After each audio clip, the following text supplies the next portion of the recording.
penthouse door slammed open like a thunderclap, shattering the fragile peace of the afternoon.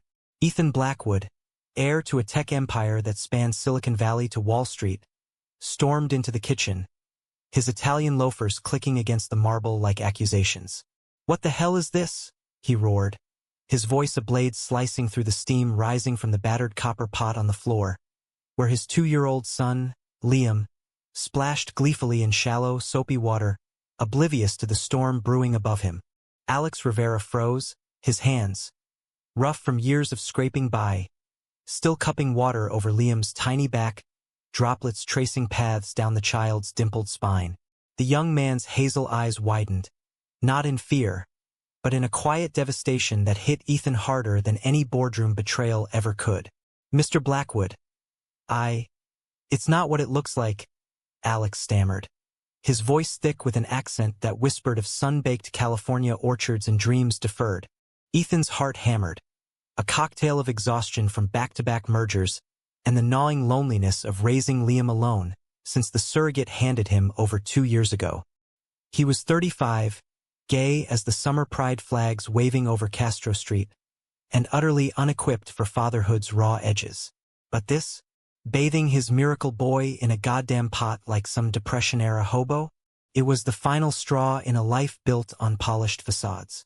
"Get him out of there, now!" Ethan bellowed, scooping Liam up himself, the toddler's wet body soaking his $1,000 shirt as if to mock his unraveling control. In the weeks that followed that explosive afternoon, Ethan replayed the scene like a glitchy algorithm in his mind, each loop eroding his certainty. He'd fired nannies before, women in starched uniforms who cooed too loudly or men who eyed him with that predatory gleam he'd learned to spot in college bars. But Alex, the kid was 24, fresh off a community college degree in early childhood ed from Fresno State, with references glowing like fool's gold from a migrant farm worker co-op. Ethan had hired him on a whim during a late-night scroll through Craigslist ads, drawn to the unpretentious photo.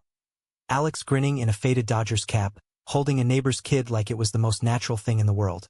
Now, as Ethan paced the sun-drenched living room of his Tribeca loft, walls lined with abstract art from his ex's gallery connections, he couldn't shake the image of Alex's face crumpling.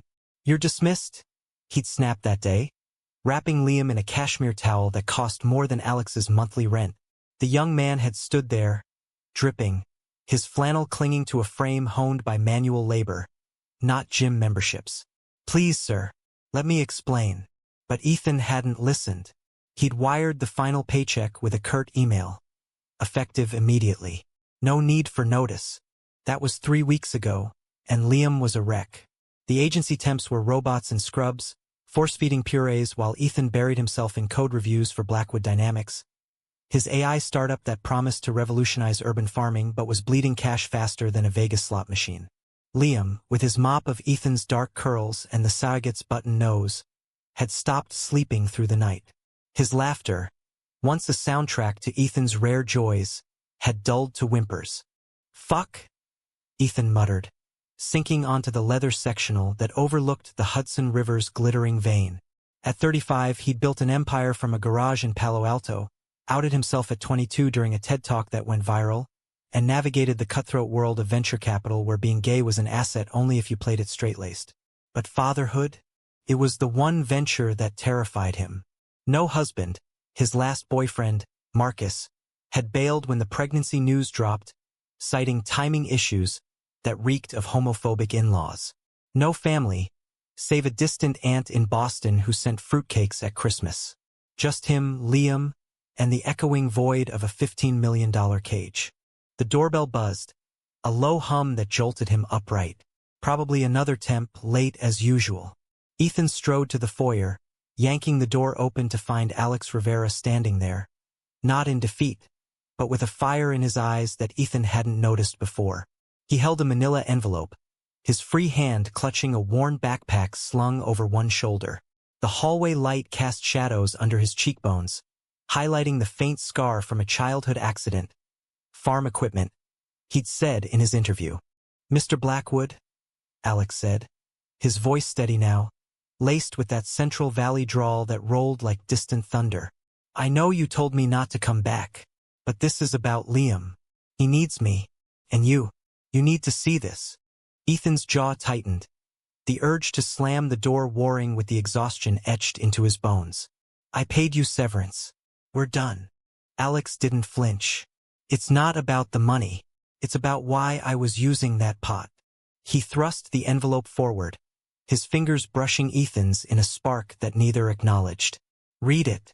Then decide if you still want me gone. Against every instinct screaming lawsuit or drama, Ethan snatched the envelope and ripped it open. Inside were medical bills, stacks of them, yellowed and creased, from Valley Children's Hospital. Dates spanning 2 years, chemotherapy sessions, radiation logs, a donor match confirmation. At the bottom, a faded photo. Alex, barely 18, grinning beside a girl no older than Liam, her head balled under a bandana, eyes mirroring his hazel ones. My sister, Alex said softly, stepping inside uninvited as Ethan flipped pages numbly. Elena. She was 6 when the leukemia hit. We grew up picking grapes in Fresno, dreaming of UCLA for me, vet school for her. But dreams don't pay for bone marrow transplants. His voice cracked, just once, and Ethan felt it in his chest like a fault line shifting. I dropped out, worked 3 jobs. When she went into remission last year, I thought we were free. Then the bills came, hundreds of thousands. Insurance? A joke for folks like us. Ethan's throat closed. He knew those numbers. Blackwood Dynamics insured half of California's AG workers. Why the pot? He managed, sinking onto the foyer bench. Liam's toys scattered like accusations at his feet. Alex knelt to pick up a wooden train, his movements fluid, reverent. The loft's guest bath has that clawfoot tub, beautiful, right? But the water bills here in the city, they're killer. I was crashing in the basement studio you never use, but the plumbing's finicky. To save every penny for her follow-ups, I bathed Liam in the pot from my abuela's kitchen, heated it on the stove, added bubbles from the dollar store. It was clean, warm. He loved it, giggled like it was a game. A ghost of a smile touched Alex's lips. But I get it. Looked crazy from the outside.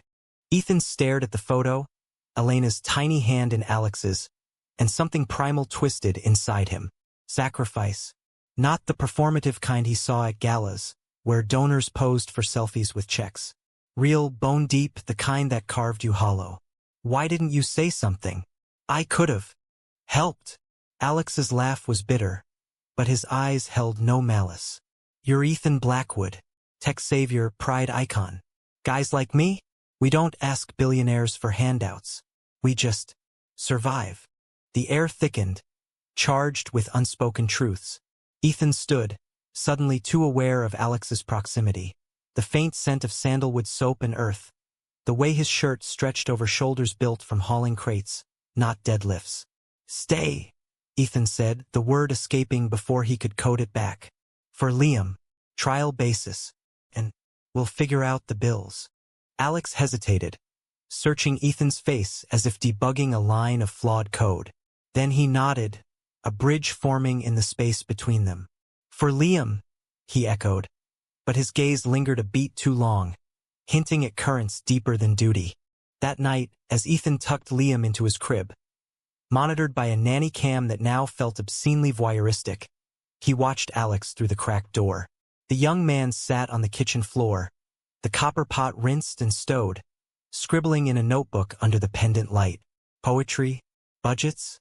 Ethan didn't know, but the sight stirred something dormant, a warmth he'd buried under mergers and manifestos. The next morning dawned crisp, October's chill seeping through the loft's triple-paned glass. Ethan woke to the sound of laughter, real and unfiltered, drifting from the playroom. Liam, perched on Alex's lap, was stacking blocks into a wobbly tower, while Alex narrated in a theatrical baritone. And the mighty engineer says, no wind shall topple my fortress. But oh, what's this? A sneaky dragon approaches. Ethan leaned in the doorway, coffee mug steaming in his hand, struck by how Alex fit. Not like the Temps, who treated the space like a museum, but like he'd always been there, filling the corners with life. Morning, Ethan said, his voice rougher than intended. Alex glanced up, cheeks flushing under the scrutiny. Hey, pancakes? I found that mix in the pantry, organic, gluten-free, the works. Perfect. Ethan slid into a chair, watching Alex flip batter with practiced ease. Conversation flowed easier than expected. Alex's love for old-school hip-hop, Ethan's guilty pleasure for true crime podcasts. By the time Liam smeared syrup on the table, Ethan realized he hadn't checked his phone in an hour. A record. But shadows loomed. As Alex cleared plates, his phone buzzed incessantly. He silenced it with a grimace. Family, he muttered. Elena, Ethan probed gently. Worse, my cousin Rico. He's persuasive. Thinks since I'm in the city now, I can wire more for her meds. Alex's jaw set, a muscle ticking. He doesn't get that every cent counts. Ethan's offer tumbled out. Let me help. Discreetly. Blackwood Foundation does grants for medical debt. No. Alex's refusal was swift, eyes flashing. I didn't come back for pity. This is my fight. The tension crackled, but Ethan saw it for what it was. Pride, armored against a world that had already taken too much. Fair enough, he conceded, respecting the boundary. But if it changes? Alex's gaze softened, a silent maybe hanging between them. As he lifted Liam for a tickle fest, Ethan felt the first stirrings of something dangerous. Not lust, but a quiet ache, the kind that bloomed in stolen glances and shared silences.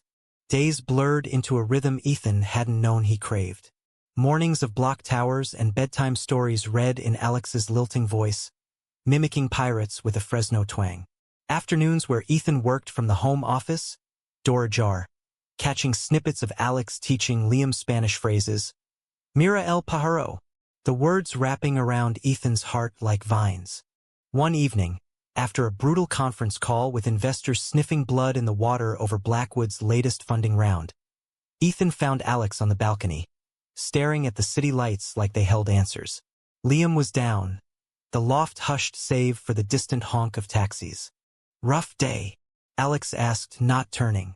Ethan joined him, elbows on the railing, the skyline a jagged promise. They're circling. Say the AI's not scalable.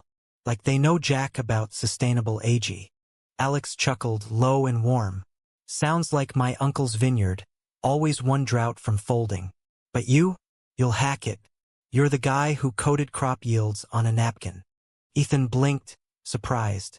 You read that profile? Fortune. Borrowed it from the library. Alex shrugged, but his proximity, shoulder brushing Ethan's, sent a jolt. In the glow of sodium lamps, his profile was sharp, vulnerable. Ever think about getting out? Not the money, the grind. All the time, Ethan admitted, the confession loosening something tight. Wanted to be a writer once. Sci-fi, queer futures where love isn't a footnote. Then Dad died, left the company. Alex turned, eyes searching. Write it anyway. Liam'd love a dad who's more than algorithms. The air hummed, charged. Ethan's hand twitched, inches from Alex's, the pull magnetic. But he pulled back, heart racing. This was the nanny, his son's anchor. Crossing that line could shatter everything. Yet as Alex retreated inside with a soft night, boss, Ethan lingered, the city's pulse mirroring his own. A man on the edge of rewrite. November swept in like a Silicon Valley startup pitch.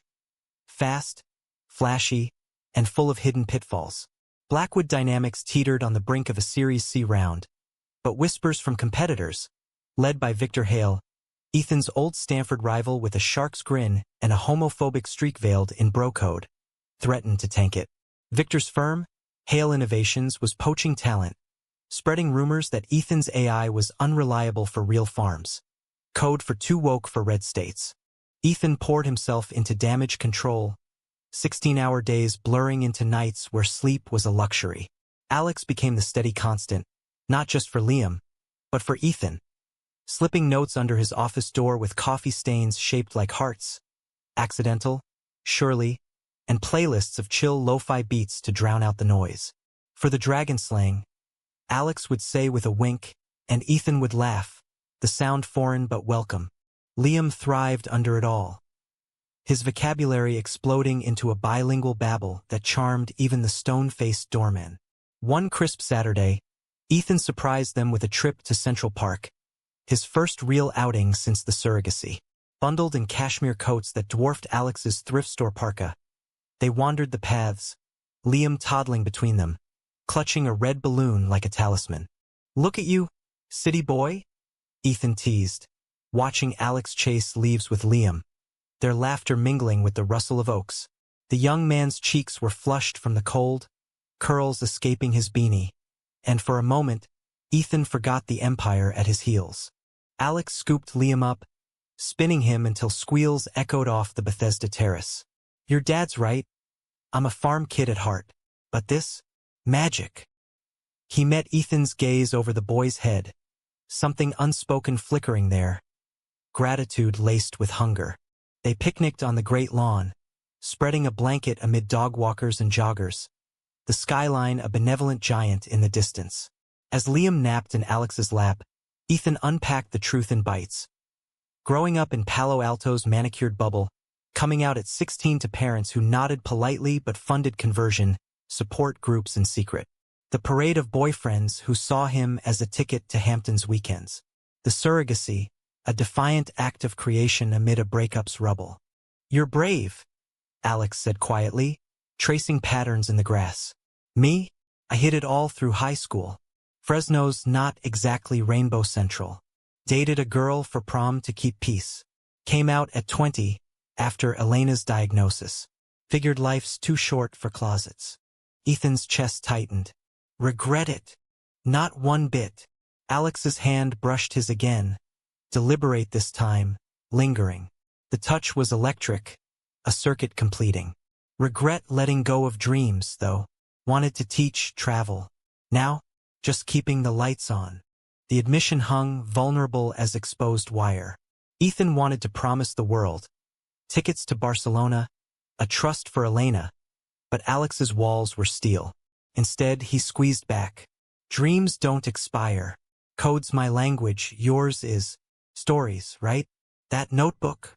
Alex flushed. "Poetry, mostly.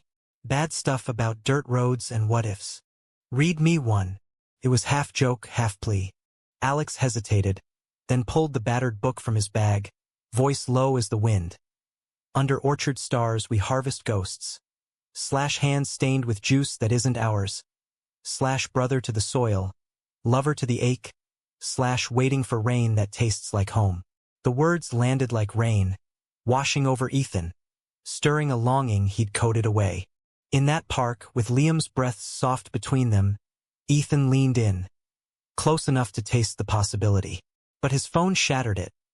Victor's name flashing, a voicemail laced with venom. "Heard you're entertaining help, Blackwood. Careful, distractions sink ships." The drive home was silent, tension coiling like a spring. Ethan dropped Alex at the loft with a clipped, "Thanks for today," retreating to his office where screens glowed like accusatory eyes. Victor's call wasn't random. A PI photo had surfaced in Ethan's inbox. Anonymously sourced, no doubt. Showing Alex entering the building at odd hours, caption nanny or liability.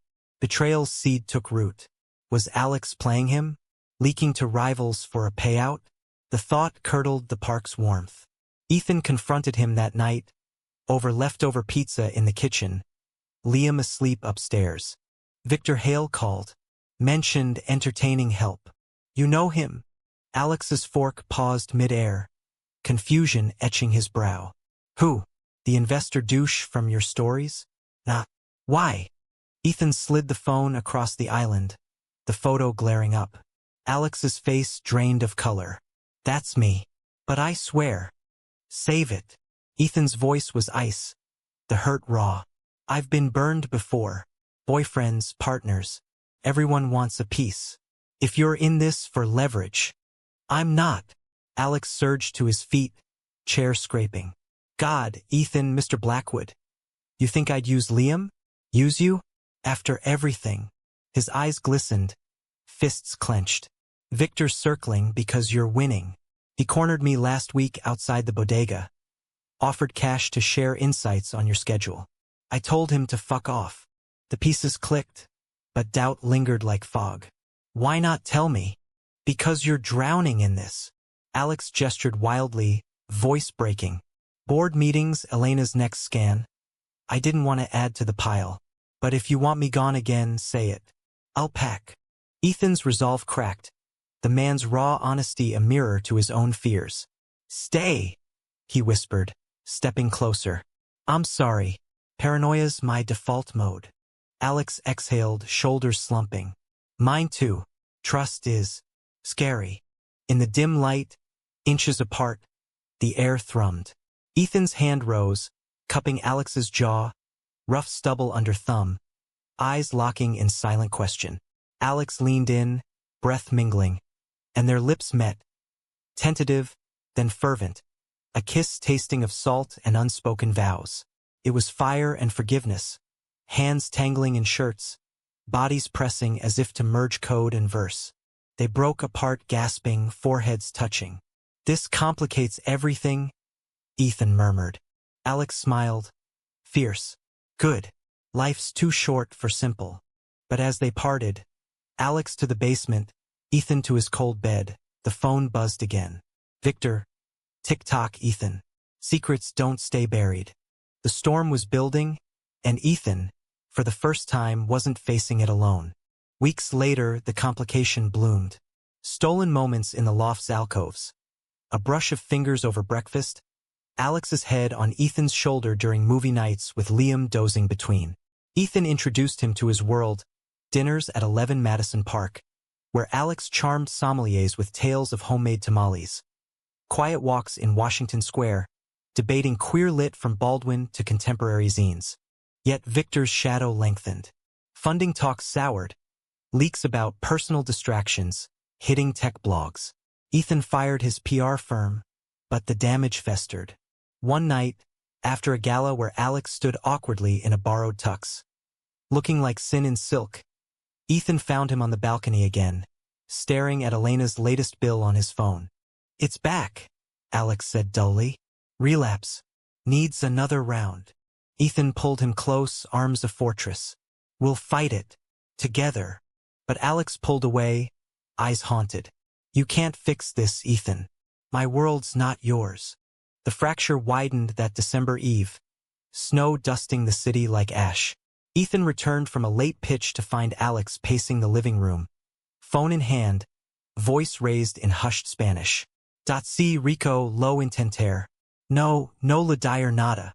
Ethan froze in the shadows, heart plummeting. Rico, the cousin. But the tone, the secrecy.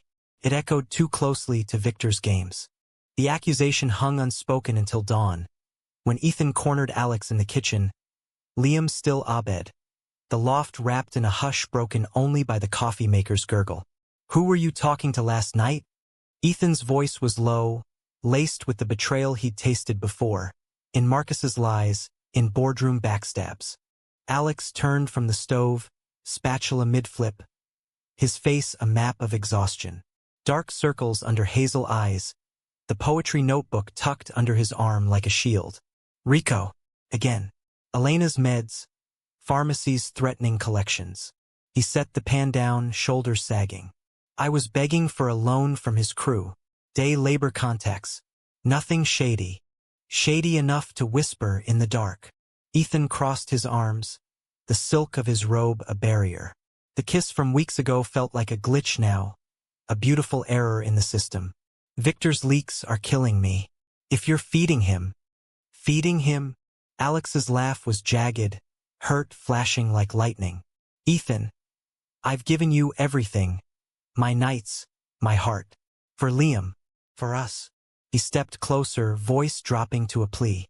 You think I'd sabotage the man I'm falling for? Over what? A quick buck. The words landed like a virus, replicating doubt and desire. Falling for. Ethan had felt it too. The way Alex's laugh rewired his circuits, how his touch grounded the chaos. But trust was a luxury he'd never afforded. Prove it, he said, colder than intended. Cut Rico off.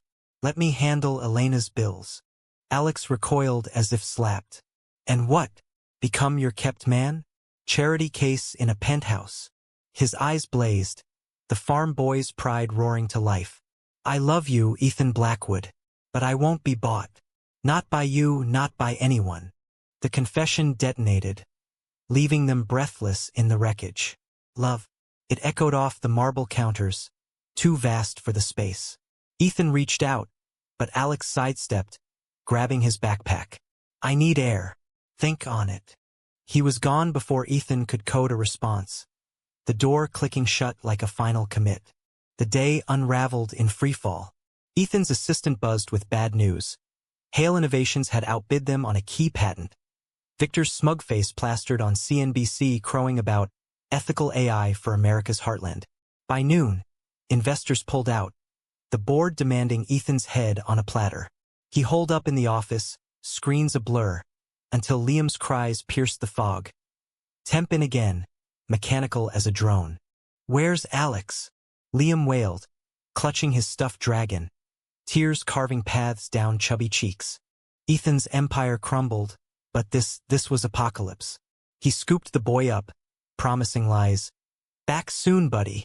But doubt gnawed. Had he pushed too far? Or not far enough? Alex returned at dusk, snowflakes melting in his curls, cheeks ruddy from the cold. He didn't speak, just knelt by Liam, drawing him into a hug that mended something fractured. Ethan watched from the hallway, unseen, the sight a knife twist of longing. That night, over takeout lo mein in the living room, Liam conked out on the rug with cartoons flickering, truth spilled like cheap wine. Alex first. Rico's crew was no cartel, just desperate men pooling for Elena's plasma. The call? A Hail Mary for overtime shifts. I cut him off, Alex admitted, fork trembling. Told him no more. But Ethan's. If you can't trust me. I do. Ethan set his bowl aside, sliding to the floor beside him. The carpet was soft under knees, the room warm with takeout steam and vulnerability. I was scared. Of losing control. Of this. He gestured between them, then took Alex's hand, thumb tracing knuckles scarred from youth. Love you too. Terrifies me. Alex's breath hitched, pulling him close. Their kiss was slower this time, a reclamation. Lips mapping apologies, hands gentle on necks and waists, bodies aligning like puzzle pieces long separated. No rush, just the quiet affirmation of two men building from ruins. But fate, cruel coder, had one more exception to throw. The next morning, Ethan's lawyer called a subpoena. Victor, suing for trade secret misappropriation, claiming Ethan stole Hale's algos. Evidence? Emails from a burner account, time-stamped during Alex's night shifts. Forged, obviously, but the implication. An inside job. Confrontation came at the loft, Victor himself striding in like he owned the Hudson View. Flanked by suits, a smirk splitting his Botox-smooth face. Ethan, darling, this charade ends. Your little farm boy fling? He's the leak. We have proof. Liam whimpered from his playpen, sensing the venom. Alex, fresh from a bath-time routine, froze in the doorway, towel-draped Liam on his hip. What the fuck is this? Victor tossed a tablet onto the coffee table, screenshots glowing. Fabricated chats, Alex's name watermarked. Sell out or settle. Your call. Ethan's blood-boiled, vision tunneling. Get out. All of you. He turned to Alex, reading the devastation in those hazel depths. Betrayal's mirror. It's bullshit. I know it. But Alex's arms tightened around Liam, voice a whisper shard. Do you? Or is this the out you needed? He handed the boy over, movements mechanical. I can't. Not like this. Alex, wait. But the door closed behind him, soft as a deletion. The climax crashed that afternoon in Victor's midtown office. A glass eyrie overlooking the chaos Ethan once commanded. Fueled by desperation, Ethan arrived unannounced, security parting like the Red Sea before his fury. Victor lounged behind a desk carved from reclaimed barnwood. Ironic, for a man who'd never touched soil. You slimy fuck, Ethan snarled, slamming the door. Fabricate evidence? On my family? Victor steepled fingers, eyes gleaming.